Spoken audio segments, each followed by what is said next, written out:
Assalamualaikum warahmatullahi wabarakatuh. Saya Umi Salamah akan menjelaskan tentang konsep angket dan jenis-jenis angket. Angket merupakan salah satu instrumen non-tes yang berisi tentang pertanyaan yang harus diisi oleh para siswa. Angket dalam evaluasi pembelajaran digunakan pada ranah afektif. Angket juga dapat digunakan sebagai alat bantu dalam penilaian hasil belajar. Angket adalah teknik pengumpulan data yang dilakukan dengan cara memberikan pertanyaan tertulis yang harus dijawab oleh responden, sehingga angket berbeda dengan wawancara. Adapun kekurangan dan kelebihan yang diperoleh guru ketika memilih angket sebagai instrumen non-tes yang digunakan dalam pengumpulan data. Kelebihannya adalah pembuatan angket sangatlah mudah, sehingga tidak memerlukan banyak waktu, dan juga menghemat tenaga guru, karena guru sangat mudah dalam membuat angket.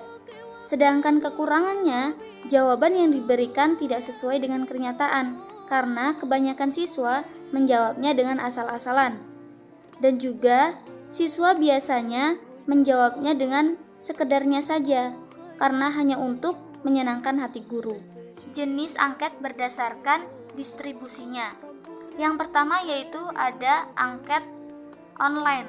Angket online biasanya peneliti mengirimkan kuesioner atau angket melalui email atau media online lainnya, dan responden diharuskan untuk menjawabnya. Selanjutnya yaitu angket telepon.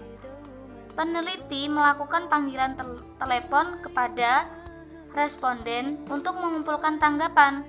Metode ini berlangsung sangat cepat apabila responden siap untuk berbicara dan mengangkat telepon. Selanjutnya yaitu angket kunjungan. Peneliti melakukan kunjungan ke rumah atau ke tempat kerja responden. Dengan begitu, responden berada dalam lingkungan yang nyaman dan mendapatkan informasi yang terkumpul dengan baik. Akan tetapi, adapun kerugiannya yaitu sangat mahal. Selanjutnya yaitu angket surat. Kuesioner jenis ini sudah sangat usang, akan tetapi masih digunakan dalam beberapa studi penelitian. Metode ini melibatkan peneliti yang harus mengirimkan permintaan kuesioner fisik. Kemudian responden dapat mengisi dan mengirimkan kembali. Selanjutnya, angket berdasarkan bentuknya dibagi menjadi dua, yaitu yang pertama, angket terstruktur, dan yang kedua, angket tidak terstruktur. Angket terstruktur menyediakan beberapa kemungkinan jawaban. Maka angket ini dibagi lagi menjadi 3 bagian. Yang pertama, bentuk jawaban tertutup. Nah, bentuk jawaban tertutup ini menyediakan alternatif jawaban. Yang kedua, bentuk jawaban tertutup, akan tetapi alternatif terakhirnya merupakan jawaban terbuka, sehingga memungkinkan responden untuk memberikan jawaban secara luas. Dan yang ketiga, bentuk jawaban bergambar. Alternatif jawaban berupa gambaran. Selanjutnya yaitu angket tidak terstruktur, merupakan angket yang memberikan jawaban secara terbuka, namun angket ini jawabannya bersifat umum. Selanjutnya yaitu angket berdasarkan pertanyaannya dibedakan menjadi 3. Yang pertama yaitu pertanyaan terbuka dan pertanyaan tertutup dan pertanyaan terbuka tertutup. Pertanyaan tertutup. Pertanyaan tertutup di sini di mana pertanyaan tertutup responden hanya memiliki option atau pilihan jawaban yang telah disediakan. Misalnya, apakah kamu menyukai pelajaran bahasa Arab? Di situ hanya ada 2 pilihan jawaban, yaitu suka atau tidak. Responden hanya boleh menjawab antara suka atau tidak. Selanjutnya yaitu pertanyaan terbuka. Nah, dalam pertanyaan terbuka ini di mana responden memberikan jawaban seluas-luasnya untuk menjawab pertanyaan tersebut sesuai dengan bahasa dan logika mereka. Apakah kamu suka dengan pelajaran bahasa Arab? Mereka bisa menjawab dengan seluas-luasnya yang mereka ketahui atau pendapat mereka tentang pelajaran bahasa Arab tersebut. Selanjutnya yaitu pertanyaan terbuka dan tertutup, yaitu gabungan antara pertanyaan terbuka dan tertutup. Misalnya, apakah kamu menyukai bahasa Arab? Di situ terdapat pilihan antara suka atau tidak. Dan di bawahnya ada alternatif terbuka, yaitu responden dapat memberikan jawaban yang seluas-luasnya. Misalnya dengan jelaskan alasanmu jika kamu memilih suka. Jelaskan alasanmu jika kamu memilih tidak suka dengan pembelajaran bahasa Arab. Assalamualaikum warahmatullahi wabarakatuh. Saya Isnaini Kurnia. Saya di sini akan melanjutkan penjelasan dari Mbak Umi Salamah, yakni yang ketiga, prinsip penulisan teknik evaluasi non-tes, angket atau kuesioner.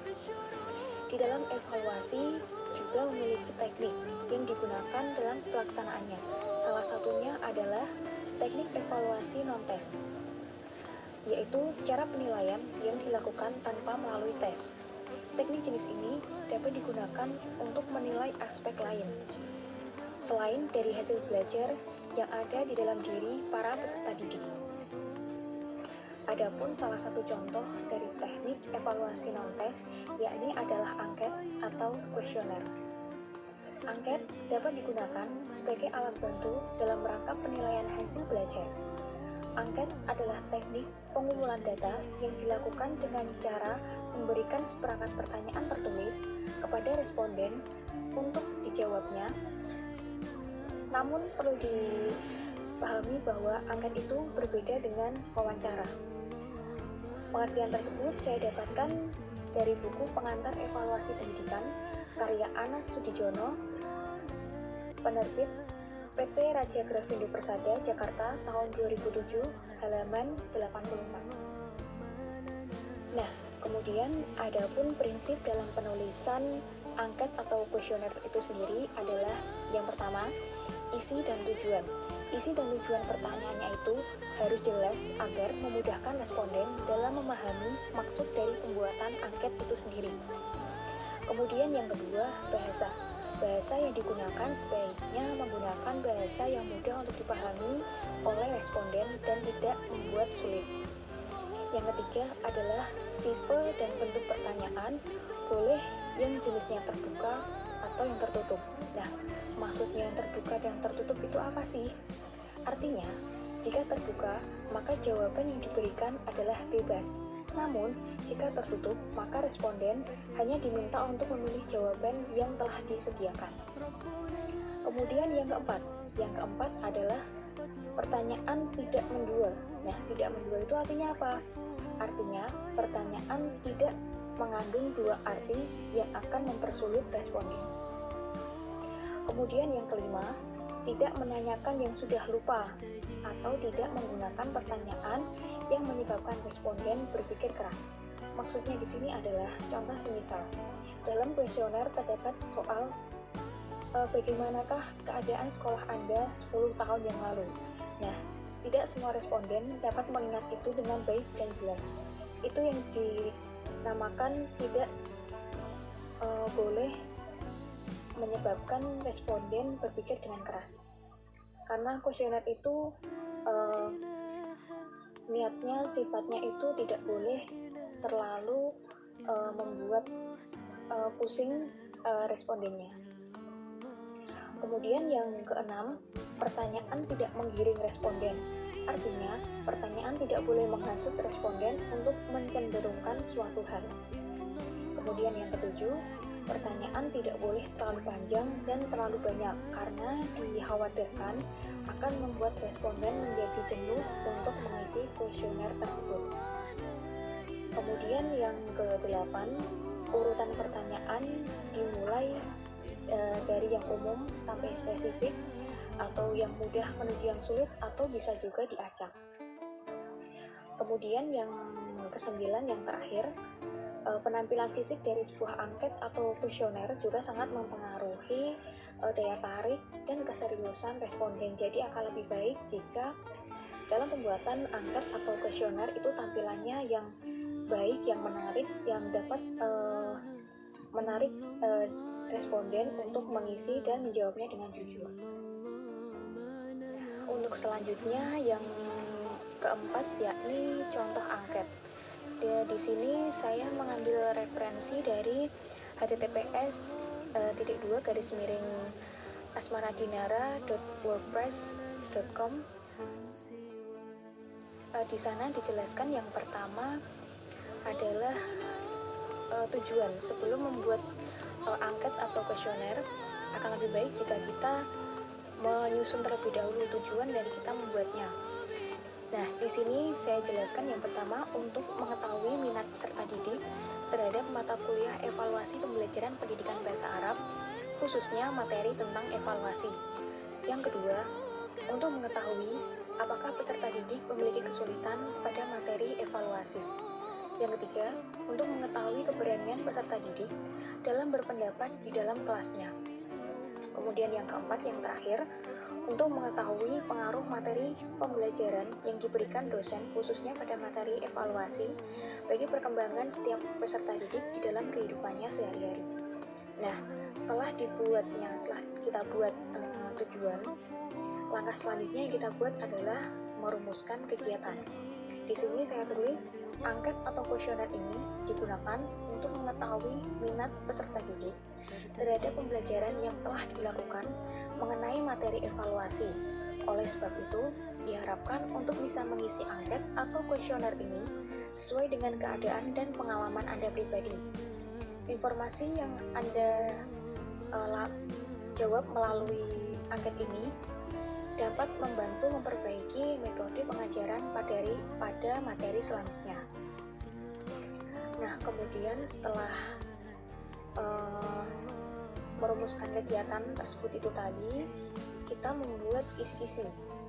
Kisi-kisi itu biasanya terdiri dari materi yang akan kita jadikan soal dalam angket ini dan juga berapa jumlah soal yang akan kita buat. Nah, di sini saya membuat 15 soal. Di sini ada variabel indikator. Variabel indikator yang pertama, pemahaman siswa terhadap materi. Itu ada menjelaskan pengertian evaluasi, menjelaskan fungsi dan tujuan evaluasi, menjelaskan prinsip dalam evaluasi, menjelaskan jenis-jenis evaluasi, dan menjelaskan penerapan evaluasi. Yang kedua, minat siswa terhadap pelajaran. Kemudian yang ketiga, keberanian berpendapat atau keaktifan siswa. Kemudian yang keempat, yang terakhir, pengaruh materi evaluasi terhadap kehidupan peserta didik. Nah, di sebelahnya itu ada nomor soal. Nah, itu maksudnya yang nomor 3 itu soalnya tentang pengertian evaluasi, yang soal nomor 8 tentang fungsi, dan seterusnya. Kemudian setelah kita membuat tujuan, rumusan kegiatan, dan juga kisi-kisi, barulah kita membuat lampiran angket. Nah, bisa dilihat pada angket jelas di atas adalah judul. Judulnya itu di sini angket minat siswa terhadap pembelajaran evaluasi pembelajaran pendidikan bahasa Arab. Nah, setelah judul, seperti biasa, data diri siswa. Di situ saya hanya menulis nama, mata kuliah, kelas atau semester, kemudian hari dan tanggal. Setelah identitas, lebih baik jika kita menjelaskan petunjuk pengisian angket agar memudahkan responden dalam mengisi angket tersebut. Untuk petunjuk pengisian angket itu sendiri, yang pertama, tulis nama atau identitas pada kolom yang tersedia. Yang kedua, bacalah setiap pertanyaan secara teliti sebelum menjawab, kemudian berilah tanda cek atau centang pada jawaban yang dianggap sesuai pada kolom yang tersedia dengan keterangan sebagai berikut. Nah, keterangannya di sini saya menuliskan SS itu maksudnya sangat setuju, S artinya hanya setuju, TS tidak setuju, dan STS sangat tidak setuju. Kemudian yang ketiga, pertanyaan ini tidak akan menimbulkan akibat apapun pada diri Anda dan hanya untuk kepentingan penelitian semata. Untuk itu, diharapkan mengisi angket atau kuesioner ini dengan sejujurnya. Kemudian yang keempat, hanya boleh memilih satu jawaban saja. Dan yang kelima, yang terakhir, sebelum diserahkan, harap periksa kembali apakah seluruh pertanyaan telah terisi. Nah, setelah petunjuk pengisian angket, barulah kita masuk ke dalam soal-soalnya. Soal-soalnya ini diharapkan juga tidak menggunakan bahasa yang sulit ya, seperti tadi. Tidak terlalu panjang juga, dikhawatirkan nanti responden akan menjadi bosan dan jenuh dalam mengisi angket atau kuesioner. Bisa dilihat itu ada 15 pertanyaan ya. Yang pertama, dosen menjelaskan materi dengan jelas dan mudah dipahami. Yang kedua, saya tertarik pada materi evaluasi yang diajarkan. Yang ketiga, saya dapat mengetahui pengertian evaluasi dengan baik. Yang keempat, saya akan mencontek jika tugas yang diberikan sulit. Yang kelima, saya berusaha mengerjakan semua tugas yang diberikan secara mandiri. Yang keenam, saya selalu mempelajarinya lagi ketika saya di rumah. Kemudian yang nomor 7, saya senang membantu teman yang belum menguasai materi. Yang kedelapan, saya dapat mengetahui fungsi dari evaluasi. Yang kesembilan, saya akan bertanya kepada dosen jika ada yang belum saya mengerti. Yang ke-10, saya dapat mengetahui prinsip-prinsip dalam evaluasi. Yang ke-11, saya berani dan merasa bebas untuk mengemukakan pendapat saya ketika jam pelajaran berlangsung. Yang ke-12, saya dapat mengetahui berbagai jenis dari evaluasi. Yang ke-13, jika kurang mengerti, saya lebih suka bertanya kepada teman daripada dosen saya. Yang ke-14, saya merasa materi ini memberikan banyak manfaat di kehidupan saya. Dan yang terakhir, nomor 15, saya dapat mengetahui cara penerapan materi evaluasi dengan baik dan benar. Nah, semua itu dijawab sesuai dengan kemampuan masing-masing, sesuai dengan apa yang dipahami masing-masing. Tidak ada campur tangan orang lain. Jadi, dalam angket diharapkan untuk menjawab secara jujur, sesuai apa adanya, sesuai apa yang dialami, agar penelitian dari angket ini dapat menimbulkan suatu perubahan pada proses pembelajaran yang selanjutnya. Nah, mungkin cukup sekian dari presentasi dari kelompok kami. Apabila masih ada kesalahan, kami mohon maaf, dan semoga materi yang kami sampaikan pada hari ini dapat bermanfaat bagi pendengar semuanya.